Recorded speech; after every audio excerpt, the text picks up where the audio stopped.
दोस्तों इंसान खता का पुतला है और गलतियां हम सबसे ही हो जाती हैं, लेकिन कुछ जॉब्स ऐसी होती हैं जिनमें अगर थोड़ी सी भी मिस्टेक हो जाए तो ये एक डिजास्टर में बदल सकती है। आज की इस वीडियो में मैं आपको दुनिया के माहिर तरीन इंजीनियर से होने वाली सबसे बड़ी और महंगी तरीन गलतियों के बारे में बताने जा रहा हूँ। तो शुरू करते हैं अपना countdown. Number 1, Laguna Grand Bridge. दोस्तों आप सबने बहुत से ऐसे ब्रिज देखे होंगे जो कि किसी दरिया के ऊपर बनाए जाते हैं ताकि लोग गाड़ियों को पानी के पार लेकर जा सके। मोस्टली ऐसे ब्रिज बिल्कुल स्ट्रेट होते हैं, लेकिन क्या आपने कभी इस तरह का अनयूजुअल ब्रिज देखा है? ये जो यूनिक सर्कल ब्रिज आप देख रहे हैं ये उरुग्वे में वाक़या है। सोचने की बात यह है कि इंजीनियर्स ने नॉर्मल ब्रिज की तरह इसका रोड स्ट्रेट क्यों नहीं रखा? वेल इसकी एक बहुत ही बेतुकी वजह है। असल में इस सर्कल ब्रिज को उरुग्वे के एक आर्किटेक्ट रेफिल विनोली ने डिजाइन किया था। इनका मानना था कि ब्रिज पर जाते हुए गाड़ी की रफ्तार स्लो होनी चाहिए, इसलिए इन्होंने स्ट्रेट रोड की बजाय एक सर्कल रोड बना दिया ताकि ड्राइवर्स ब्रिज क्रॉस करते वक्त अपनी स्पीड स्लो कर लें। देखने में तो ये एक जीनियस आइडिया लगता है,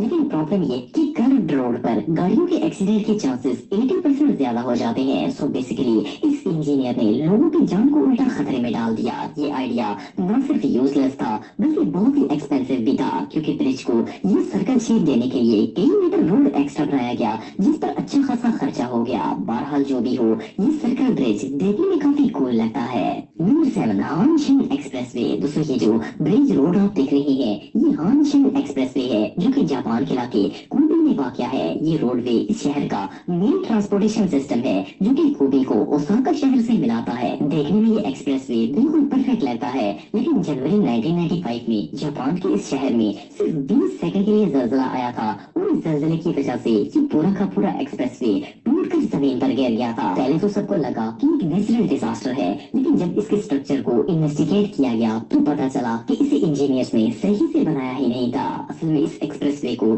जलजले से बचाने के लिए डिजाइन ही नहीं किया गया था, इसीलिए ये चंद सेकंड भी सर्वाइव नहीं कर सका और इनसफिशिएंट शेयर कैपेसिटी होने की वजह से कोलैप्स हो गया। वेल इंजीनियर्स की इस मिस्टेक की वजह से न सिर्फ माली नुकसान हुआ बल्कि कई लोगों की जान भी चली गई। इसे रीबिल्ड करने में 1 साल का वक्त लगा और इसे बनाने के लिए जापानी गवर्नमेंट को $4.6 बिलियन खर्च करने पड़े। ये वाकई में दुनिया के सबसे एक्सपेंसिव इंजीनियर फिल्म्स में से एक था। Number 6, Walt Disney concert hall. दोस्तों ये जो अनयूजुअल स्ट्रक्चर आप देख रहे हैं ये लॉस एंजलिस कैलिफोर्निया में वाक़या है। ये बिल्डिंग स्ट्रक्चर इतना यूनिक है कि इसे देखकर कोई भी हैरान हो जाएगा। इसे एक आर्किटेक्ट इंजीनियर फ्रैंक गेरी ने 2003 में डिजाइन किया था। इस बिल्डिंग की दीवारों को स्टेनलेस स्टील से बनाया गया था जो कि धूप में अपना कलर भी चेंज करती है। वैसे तो इस इमारत के लुक फैंटास्टिक है, लेकिन इसे बनाने के कुछ ही दिनों बाद इर्द गिर्द रहने वाले लोगों की कंप्लेंट्स आना स्टार्ट हो गई कि इन स्टील की दीवारों से धूप टकराकर ऐसी गर्मी पैदा करती है कि लोगों का जीना हराम हो गया था। इस बिल्डिंग को बनाने पर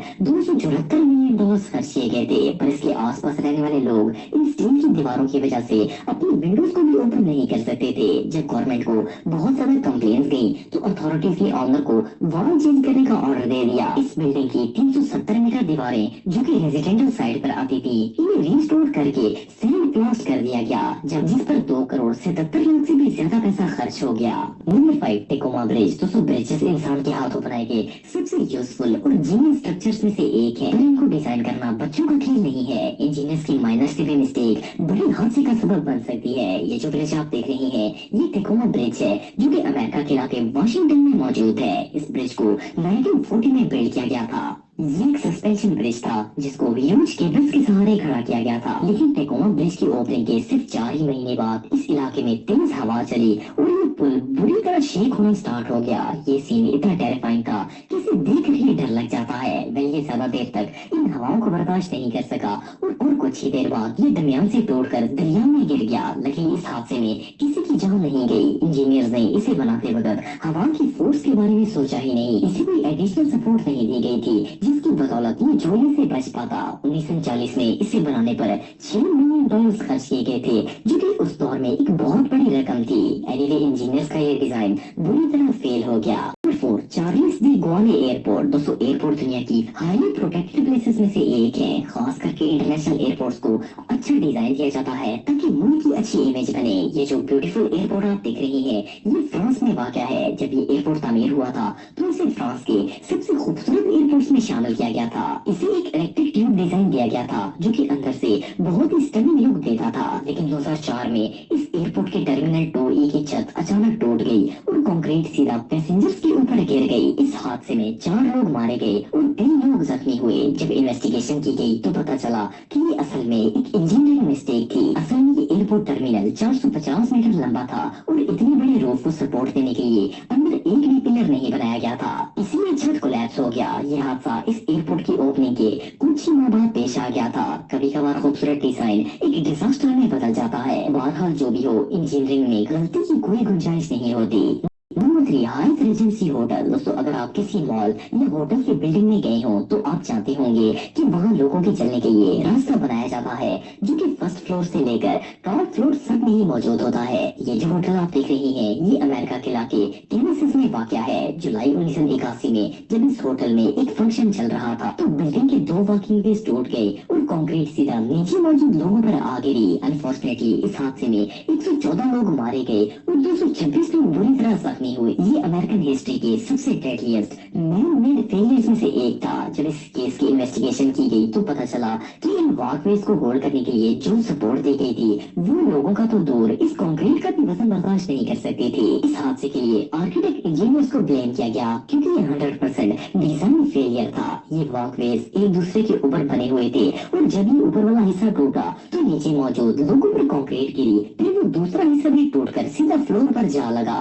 ये इंसिडेंट वाकई में टेरिफाइंग था। Number 2, Reang Yong hotel. दोस्तों, ये जो फैंसी बिल्डिंग आप देख रही हैं, ये एक होटल है जो कि नॉर्थ कोरिया में वाक़या है। इस बिल्डिंग को 1987 में बनाना स्टार्ट किया गया था और आप बिलीव नहीं करेंगे कि ये प्रोजेक्ट आज तक कंप्लीट नहीं हुआ। इसे नॉर्थ कोरिया की गवर्नमेंट ने यूथ फेस्टिवल्स के लिए बनवाया था और इसमें 20,000 लोग स्टे कर सकते थे। लेकिन प्रॉब्लम ये थी कि जिस कंपनी को इसे बनाने का काम दिया गया था, इसे सिर्फ 2 साल का टारगेट मिला था। इट मींस के इंजीनियर्स को इसे 2 साल में कंप्लीट करना था। ये 105 मंजिला इमारत थी और इतने शॉर्ट पीरियड में इसे बना पाना तकरीबन इम्पॉसिबल था। इसकी ओपनिंग सेरेमनी 1989 को ऑर्गेनाइज की गई थी, लेकिन ये बिल्डिंग उस वक्त तक तैयार ही नहीं हुई। फिर इसका काम रुक गया और 2008 में एक नई कंपनी को इसका कॉन्ट्रैक्ट दिया गया। इस कंपनी को 5 साल का टाइम दिया गया और इसकी ओपनिंग सेरेमनी दोबारा 2013 को रखी गई। पर अनफॉर्चुनेटली नॉर्थ कोरियन इंजीनियर्स इसे 5 साल में भी बिल्ड नहीं कर पाए। इस इमारत का बाहर वाला काम तो कर दिया गया, लेकिन ये अंदर से अभी भी इनकम्प्लीट है। वह ये बिल्डिंग आज तक के सबसे लेजी कंस्ट्रक्शन प्रोजेक्ट्स में से एक है।